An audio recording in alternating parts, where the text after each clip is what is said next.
గౌరవ ప్రధానమంత్రి శ్రీ నరేంద్ర మోదీ గారు 2025 ఆగస్టు 15న 79వ స్వాతంత్ర దినోత్సవ సందర్భంగా ఎర్రకోట నుండి చేసిన GST 2.0 సంస్కరణల చారిత్రాత్మక ప్రకటన దేశ ప్రగతికి బాటలు వేస్తూ ఉంది. ఈ సంస్కరణలను ముందుండి నడిపిన గౌరవ కేంద్ర ఆర్థిక మంత్రి శ్రీమతి నిర్మలా సీతారామన్ గారి కృషి ప్రత్యేకంగా అభినందనీయం. GST మండలి 56వ సమావేశంలో వాటిని ఆమోదించింది. గౌరవ ముఖ్యమంత్రి శ్రీ నారా చంద్రబాబు నాయుడు గారి రాష్ట్ర ఆదాయాలకు ప్రత్యేకించి అనేక సందర్భాల్లో ముఖ్యంగా GST వచ్చిన తర్వాత గౌరవ ముఖ్యమంత్రి గారు ఒక సందర్భంలో అన్న మాటలు, రాష్ట్ర ఆదాయాలకి నష్టం కలుగుతున్నప్పటికీ కూడా సామాన్యుల ప్రయోజనాల కోసం విధానాన్ని మనం బలంగా సమర్థించాలని చెప్పి ఈరోజు వారు కూడా దీన్ని బలంగా సమర్థించారు అధ్యక్షుడు. ఎందుకంటే మనకి ఆర్థిక ఆటుపోట్లని చూస్తూ కూడా వచ్చే ఆదాయం తగ్గిపోతున్న GST సంస్కరణల వల్ల, కానీ దాన్ని ఇంకొకలాగా దాన్ని ఎలా పూడ్చుకోవాలని తెలిసి ఆయన ముందుండి దీన్ని మద్దతు తెలిపినందుకు వారికి నా కృతజ్ఞతలు తెలియజేస్తాను. ఈ చారిత్రాత్మక సంస్కరణలకు మద్దతు తెలిపిన తొలి రాష్ట్రంగా నిలిచింది నారా చంద్రబాబు నాయుడు గారి నాయకత్వంలోని ఆంధ్రప్రదేశ్ ప్రభుత్వం. GST పన్నుల విధానాన్ని సులభతరం చేయడం ద్వారా సాధారణ ప్రజలకు ప్రత్యక్ష లాభాన్ని చేకూర్చి వ్యాపారులపై పన్నుల భారాన్ని తగ్గించి పన్ను వ్యవస్థలో పారదర్శకతను పెంచుతోంది. ఈ చారిత్రాత్మక సంస్కరణ పన్నుల విధానాన్ని సులభతరం చేసి వ్యాపార పరిశ్రమల అభివృద్ధికి సహకరిస్తుంది.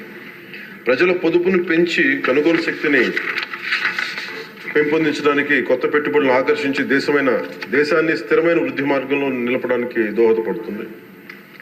GST రేట్ల సరళీకరణ ద్వారా ప్రజలు అధికంగా ఉపయోగించే వస్తువులు సేవలకు డిమాండ్ పెంచి ఉత్పత్తిని విస్తరించి కొత్త పెట్టుబడులను ప్రోత్సహిస్తుంది.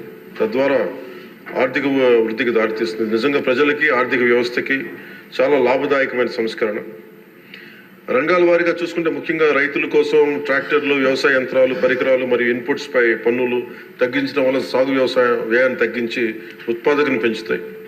తద్వారా గ్రామీణ ప్రాంత ప్రజల ఆదాయాలు పెరుగుతాయి. ఆధునిక సాంకేతిక పరికరాల వినియోగం ప్రోత్సహించడం ద్వారా వ్యవసాయ వృద్ధి మరింత బలపడుతుంది.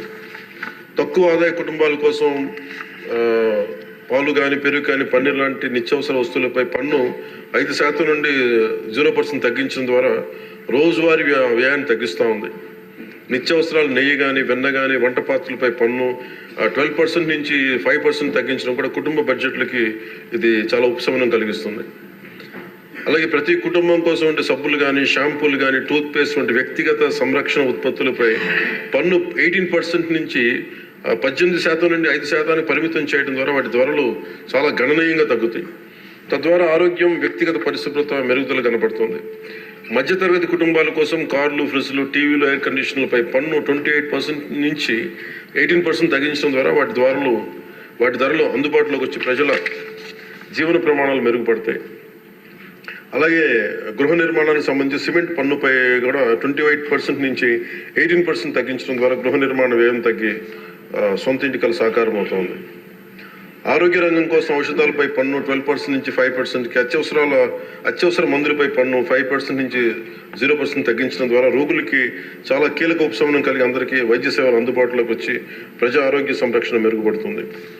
ముఖ్యంగా బీమా రంగంలో జీవిత ఆరోగ్య బీమాపై పన్నుని 0%కి తగ్గించడం ద్వారా మరిన్ని కుటుంబాలు బీమా పొంది వారి జీవన ప్రమాణాలు మెరుగుపడితే వాళ్ళకి ఒక భరోసా ఇస్తుంది. ముఖ్యంగా MSCల కోసం వ్యాపార ఉత్పత్తులు, మధ్యవర్తిత్వ సేవలపై పన్ను సరళీకరణ ద్వారా ఖర్చులను తగ్గించి పోటీ వాతావరణాన్ని పెంచుతూ ఉంది. త్వరితగతిన వెంటనే రీఫండ్ ద్వారా వ్యాపారులు సమయానికి డబ్బు అందుబాటులో ఉండే వ్యాపారం, ఎగుమతులు, ఉపాధి అవకాశాలు పెరుగుతాయి. విద్యారంగానికి సంబంధించిన వస్తువులపై తక్కువ పన్నులు విద్యను మరింత అందుబాటులోకి తెస్తాయి.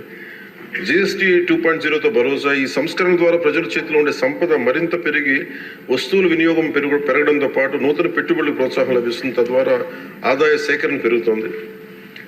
వాణిజ్య పరిశ్రమలకి సంబంధించి GST సంస్కరణ విజయవంతమైన అమలు సహకరించిన అన్ని వాణిజ్య సంస్థలు, వ్యాపార సంఘాలు, పరిశ్రమ సంఘాలకు ఆంధ్రప్రదేశ్ శాసనసభ హృదయపూర్వక కృతజ్ఞతలు తెలుపుతోంది.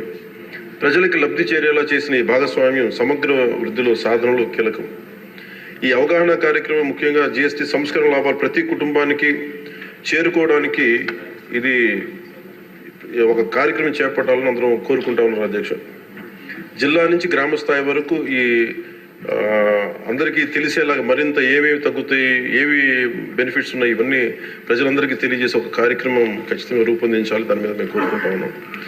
అలాగే ఈ రెవెన్యూ కానీ కమర్షియల్ ట్యాక్స్ పంచాయతీ అధికారులు గ్రామ స్థాయిల్లో ప్రజలకు నేరుగా కలిసి వాళ్ళకి మమేకం వాళ్ళకి ఎలా లబ్ధి చేకూరుతుందో అది కూడా చెప్పగలగాలి.